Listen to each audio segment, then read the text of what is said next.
Bonjour et bienvenue pour cette capsule d'astrologie, le mystère du soleil et de l'astrologie tropicale. Donc, c'est un sujet qui revient toujours.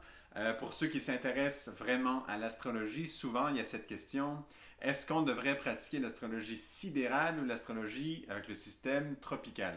Donc, c'est deux systèmes complètement différents qui utilisent le zodiaque de façon complètement différente aussi. En fait, le zodiaque, les signes du zodiaque, vont être basés sur deux systèmes entièrement différents. Donc là, c'est un peu mélangeant pour ceux qui sont un peu nouveaux dans l'astrologie. C'est que, en fait, le système du zodiaque peut être vu de deux façons complètement différentes. Et ça, c'est important de le comprendre. Les deux systèmes fonctionnent. Donc, le système sidéral, lui, est surtout utilisé en Orient. Hein? C'est un système qui est très utilisé en Inde et qui est extrêmement utilisé en Orient. En Occident, on utilise principalement le système tropical, quoique il y a quelques années, le système sidéral connaît quand même une certaine vague de popularité au niveau occidental.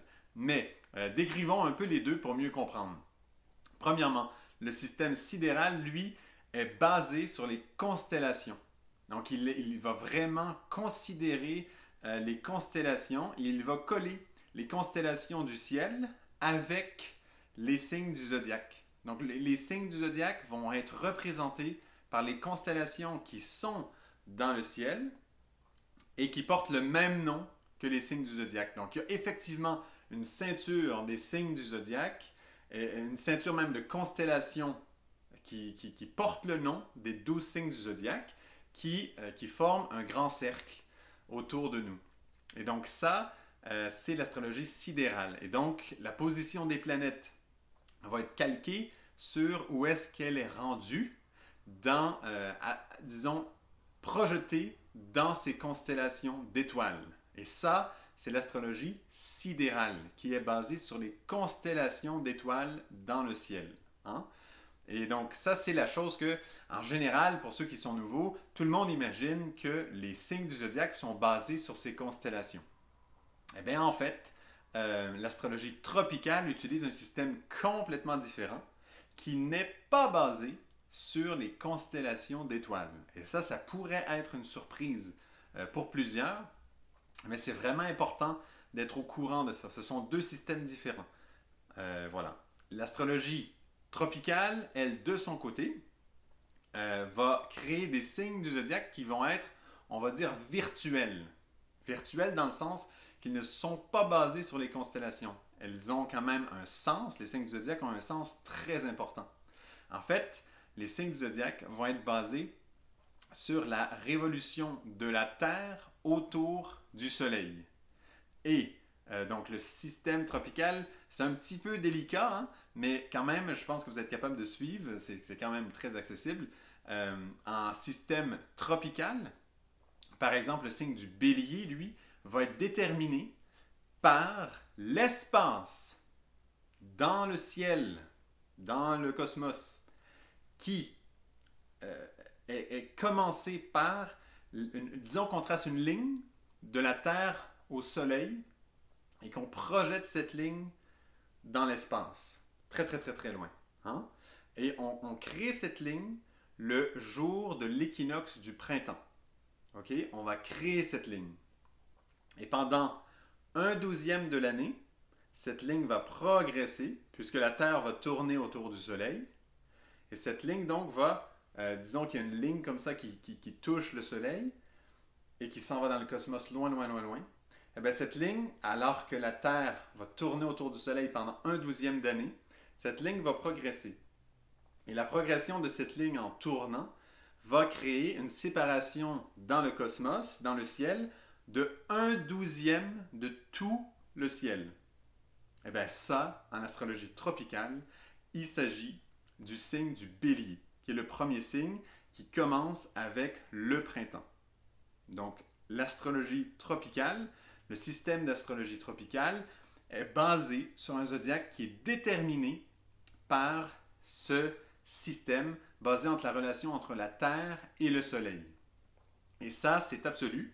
Et c'est vraiment comme ça qu'on comprend les signes du zodiaque en astrologie tropicale. C'est vraiment basé sur l'angle créé entre la Terre et le Soleil tout au long du premier douzième de l'année, alors qu'on commence l'année le premier jour du printemps au moment de l'équinoxe de printemps. Et ça va être le bélier.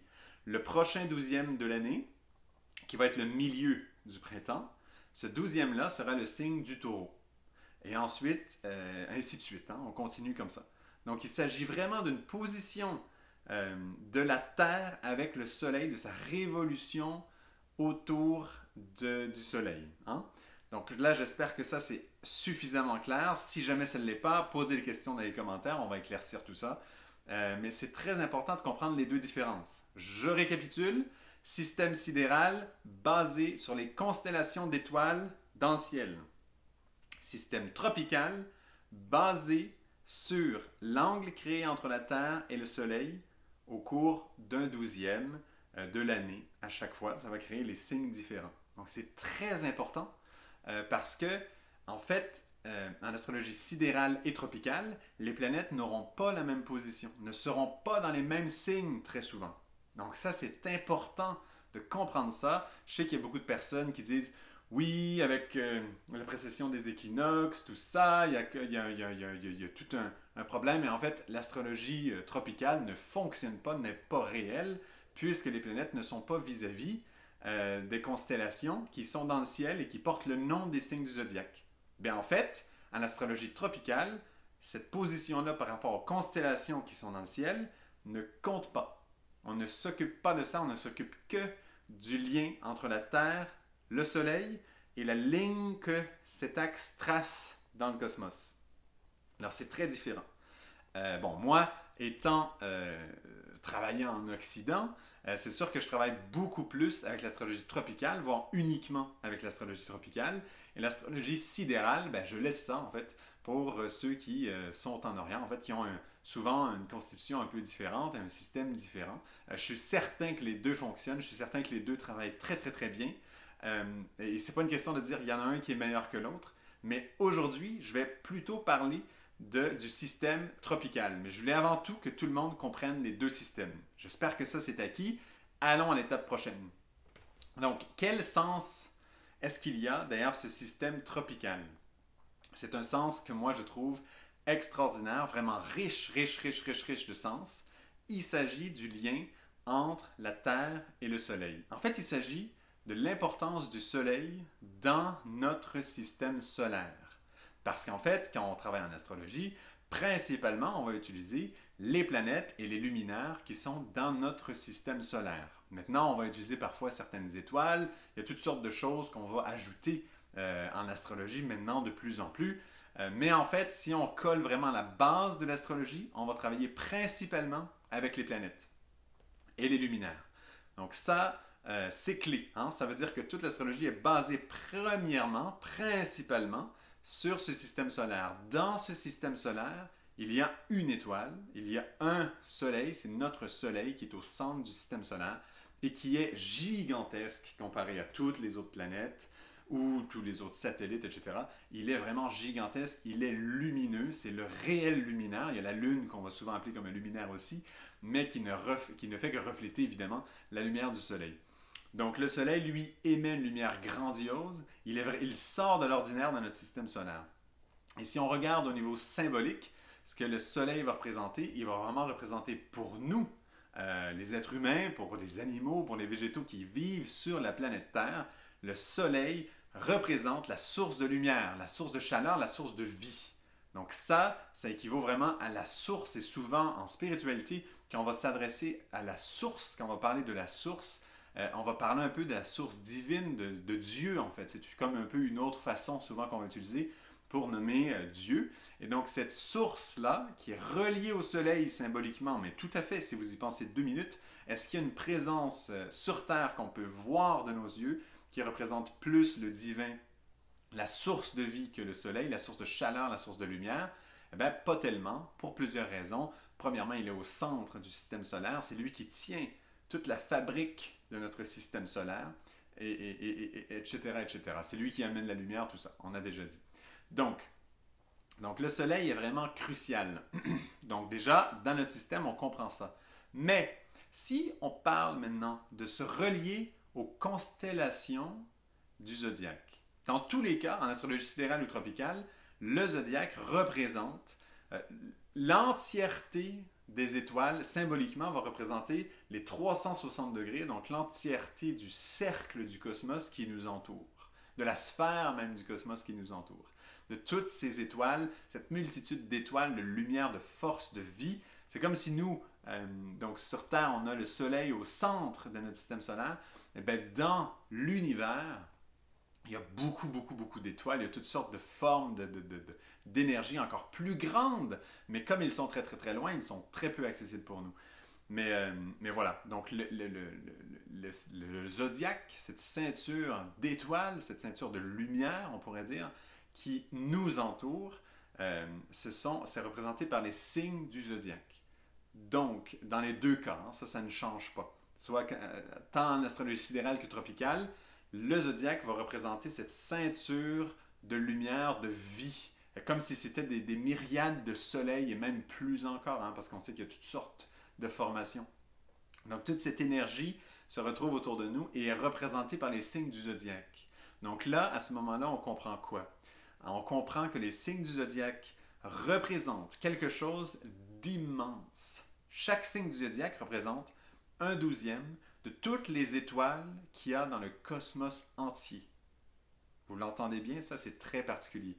Chaque signe du zodiaque, je le répète, chaque signe du zodiaque représente 1/12 de toutes les étoiles, de toute la lumière, de toute la vie, de toute la chaleur, de toute la force de vie qui est contenue dans l'univers. Ça fait des signes du zodiaque des êtres extrêmement avancés. Si on regarde un petit peu plus loin et qu'on pense aux signes du zodiaque comme étant des êtres spirituels, admettons qu'un signe du zodiaque correspond à un être de lumière, à un être spirituel, un être puissant. Eh bien, cet être-là contient la force de myriades de soleils, de myriades de quantités d'énergie incroyables, puisqu'il représente 1/12 de tout le cosmos qui nous dépasse. Et ça c'est là qu'on commence à sentir que les signes du zodiaque, c'est un niveau archétypal très élevé. Ce sont des êtres vraiment avancés et qui nous amènent, qui nous relient à des forces de vie extrêmement puissantes et on commence à avoir un peu plus de respect pour les signes du zodiaque. On commence à les dissocier des simples traits de caractère dont on a tendance à, souvent, comme on va coller l'astrologie sur l'être humain, on va avoir tendance à réduire les signes du zodiaque à des traits psychologiques. Chose qui est extrêmement réducteur puisqu'on vient tous d'entendre que les signes du zodiaque correspondent à des myriades de soleils chacun. Donc on voit que c'est des êtres extrêmement évolués, avancés, qui vont bien au-delà même du soleil, qui vont bien au-delà des planètes. Ce sont des êtres extrêmement évolués. Et ça, en astrologie, moi je le garde toujours en tête, quand on travaille sur les signes, on sait qu'on a une infinité de subtilités à découvrir dans chacun des signes. Hein. On est loin de connaître un signe quand on connaît simplement quelques traits de caractère qui correspondent au côté humain, qui est relié quand même au signe. Je suis tout à fait d'accord. C'est une expression de cette énergie, mais qui est extrêmement limitée par tout le caractère humain terrestre qu'on va lui donner. En réalité, si on veut vraiment connaître un signe du zodiaque, il faut aller creuser beaucoup plus loin. Il faut contacter des énergies spirituelles très avancées, très fortes, très lumineuses. C'est extraordinaire, c'est une superbe aventure. Donc, je place les bases. Donc voilà, maintenant on a cette conscience-là. Et maintenant, pour mieux comprendre l'astrologie tropicale, voici le lien. C'est que le Soleil, qui est au centre, au cœur de notre système solaire, imaginez que vous êtes un être de lumière immense, tel un signe du zodiaque, comme on vient de le décrire, qui est relié à des myriades de soleils lui-même. Comment cet être peut se relier à nous ici sur Terre? Il est évident qu'avec notre capacité en tant qu'être humain, on est capable quand même de communiquer avec ces êtres-là. Mais il faut quand même travailler beaucoup, il faut se purifier énormément, il faut faire tout un travail pour y arriver. Et tranquillement, on accède à des couches de plus en plus belles, pures de chacun des signes du zodiaque. Mais c'est tout un travail qui demande un certain temps et beaucoup d'efforts. Et par contre, le Soleil, lui, qui est au centre de notre système solaire, est déjà beaucoup plus visible, beaucoup plus fort, beaucoup plus lumineux. Si pour nous, il représente déjà dans ce qu'on peut voir, dans ce qu'on peut ce qu'on peut témoigner en tant qu'être humain aujourd'hui, la source de vie, eh bien, imaginez que les signes du zodiaque, les constellations qui sont si loin, là, toutes ces planètes, tous ces soleils qui sont loin, loin, loin, loin, loin, à quel point c'est plus facile pour elles de se connecter à nous à travers notre soleil. Et c'est ça le mystère, c'est ça le secret de l'astrologie tropicale. Il ne s'agit pas d'une façon de simplifier l'astrologie, de la diminuer, de la réduire, parce que certains qui sont un petit peu fanatiques en fait de l'astrologie sidérale vont critiquer l'astrologie tropicale en disant cela ne colle pas aux constellations qui sont dans le ciel, mais il faut savoir qu'il y a un sens derrière l'astrologie tropicale. Ce sens-là est très rarement mentionné, c'est pour ça que moi je me fais vraiment un devoir d'amener ce point pour que tous puissent le comprendre. L'astrologie tropicale souligne que les signes du zodiaque, ces êtres qui représentent des myriades de soleils, pour nous parvenir, pour nous toucher, vont passer à travers le soleil. Et c'est exactement ça. Rappelez-vous comment l'astrologie tropicale, comment les signes du zodiaque sont créés. C'est un angle entre la Terre et le soleil qui est gardé sans arrêt. Disons qu'on trace une ligne entre la Terre et le soleil. De la Terre vers le soleil, on trace cette ligne plus loin, vers l'infini cosmos. Eh bien, c'est toujours cette ligne qui détermine les signes du zodiaque.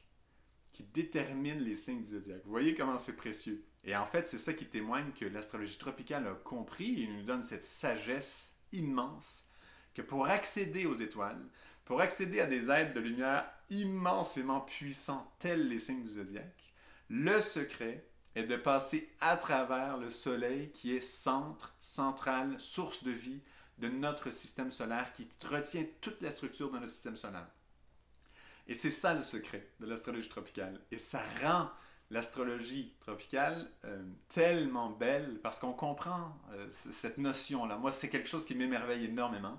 D'ailleurs, il y a quelque chose que j'aime beaucoup, beaucoup, beaucoup, un exercice spirituel qui est un de mes préférés, vraiment extraordinaire. C'est l'exercice de contemplation, de méditation au moment des levées de soleil. C'est à ce moment-là qu'au niveau énergétique, au niveau de l'énergie dans la journée, c'est à ce moment-là qu'on atteint l'énergie la plus pure, la plus belle. Il y a beaucoup de prana dans l'air, ça veut dire d'énergie, de vie, de cette vie qu'il y a dans l'air. On sait que l'air, c'est quelque chose de qui porte beaucoup l'esprit, qui est très, très puissant. Il y a de l'énergie cachée dans l'air, qui est toujours disponible.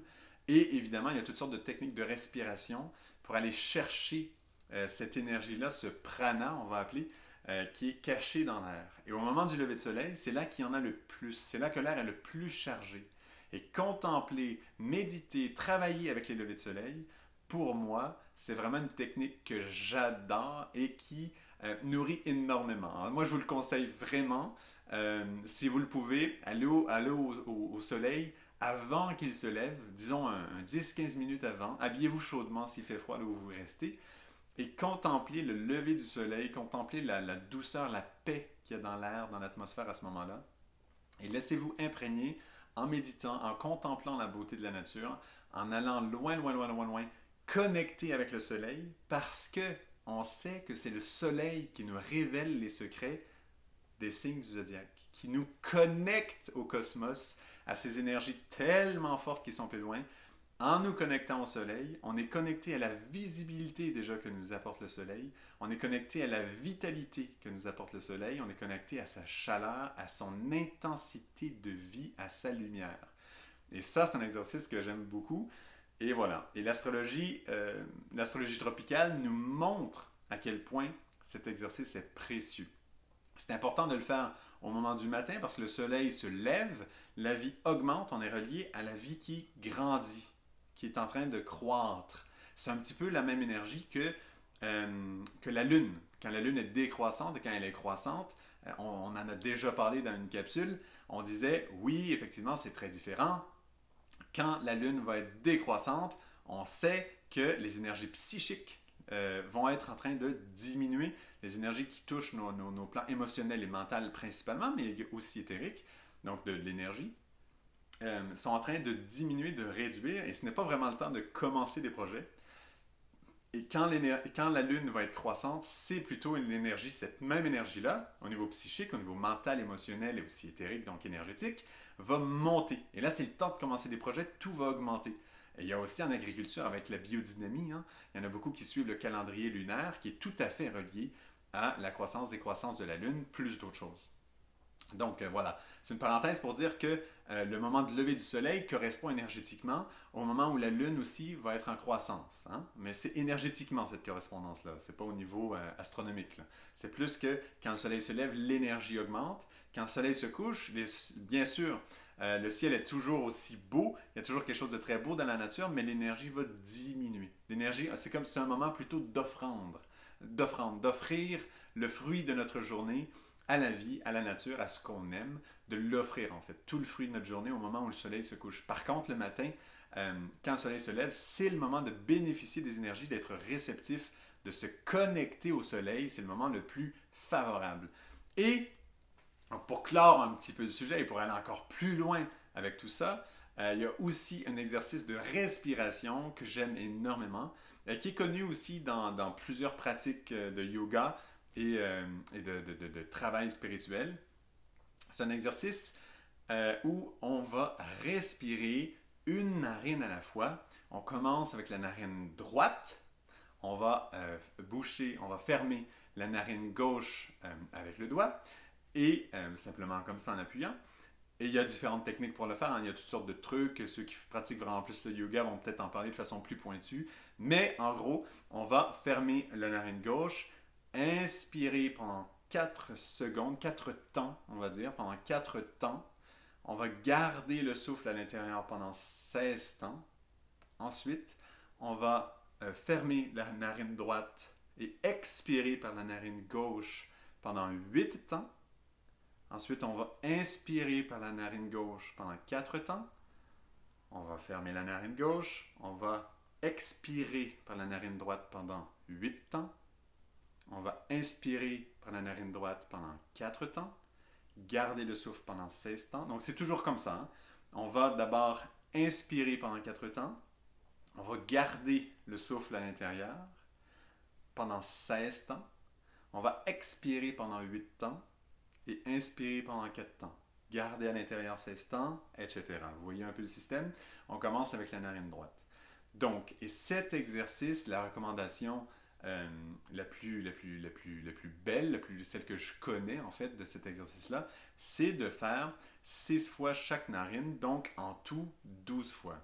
Sachant que le souffle est tout à fait connecté au monde de l'astrologie, aux subtilités que l'astrologie nous amène, pour une raison déjà principale, mais pour plusieurs raisons, mais déjà une que tous vont comprendre, c'est que notre thème natal nous est en fait donné, on reçoit les bénédictions de notre thème natal au moment de notre premier respire, au moment de notre premier souffle.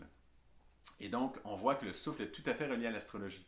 Donc, quand on va inspirer, chaque fois qu'on inspire d'une narine et de l'autre, on va se relier à un des 12 signes du zodiaque. Et c'est un moment, et c'est surtout de pratiquer cet exercice-là au moment des levées du soleil. Donc, quand on inspire, on se relie la première fois au signe du bélier. Et on inspire par la narine droite. Ensuite, on va expirer par la gauche et inspirer par la gauche. Et là, on va se relier au signe du taureau. Et on va inspirer et expirer comme ça, signe après signe.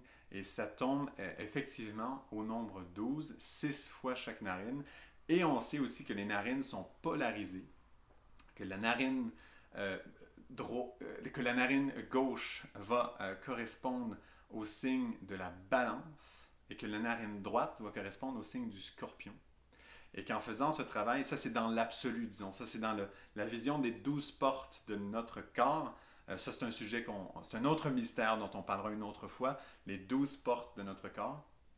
Mais disons que notre corps est déjà polarisé et on voit que les signes du zodiaque vont entrer en nous, on va les sentir et on va recevoir le prana qui est connecté à ces 12 signes. Et c'est très important parce que ça cultive quelque chose d'important en nous de faire cet exercice-là, à ce niveau-là, avec cette visualisation, disons, des 12 signes du zodiaque, c'est de se sentir connecté aux 12 signes du zodiaque. Parce que très souvent, une des visions communes qui est très populaire en ce moment, c'est de se sentir connecté au signe, à notre signe natal, qu'on va dire. Hein? En réalité, c'est le signe où notre soleil se trouve au moment de notre naissance. On va appeler ça le signe natal.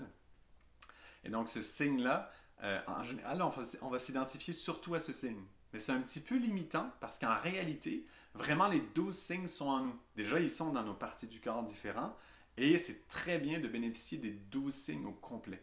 Donc, à travers cet exercice, on apprend à sentir tous ces signes dans leur lumière la plus grande parce qu'on est connecté aux signes directement à travers le soleil au moment du lever de soleil. Donc déjà, c'est un exercice extraordinaire. Il faut bien prendre la respiration venant de l'abdomen, vraiment venant du ventre.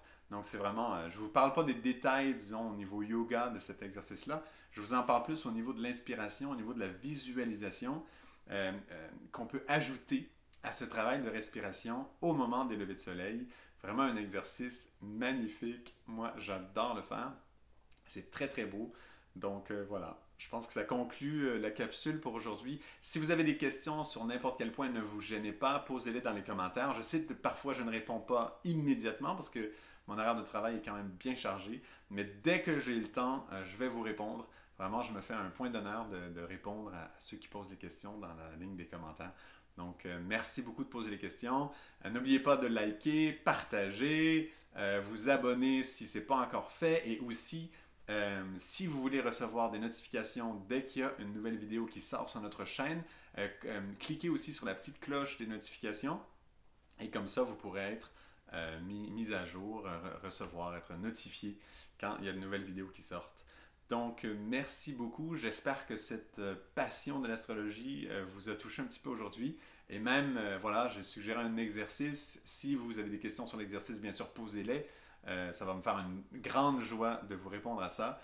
Et aussi, j'espère que l'astrologie tropicale est un petit peu moins mystérieuse pour vous, que vous la comprenez mieux et que vous comprenez le sens et la sagesse qu'il y a derrière comment l'astrologie tropicale est instaurée, comment elle est apprise, et que vous comprendrez mieux maintenant la différence entre l'astrologie tropicale et l'astrologie sidérale. C'est vraiment un début de cette petite capsule, le mystère entre le soleil et les signes du zodiaque. Comment en astrologie tropicale, on considère que les signes du zodiaque passent à travers le soleil, passent à travers cette ligne qui unit la Terre au soleil et qui garde les signes du zodiaque bien dans la ligne des soleils, bien dans la ligne de 1/12 de tout le cosmos, de toutes ces étoiles, de toute cette énergie qu'il y a dans le cosmos. Donc c'est très beau. Merci beaucoup à tous et à très bientôt pour une autre capsule d'astrologie.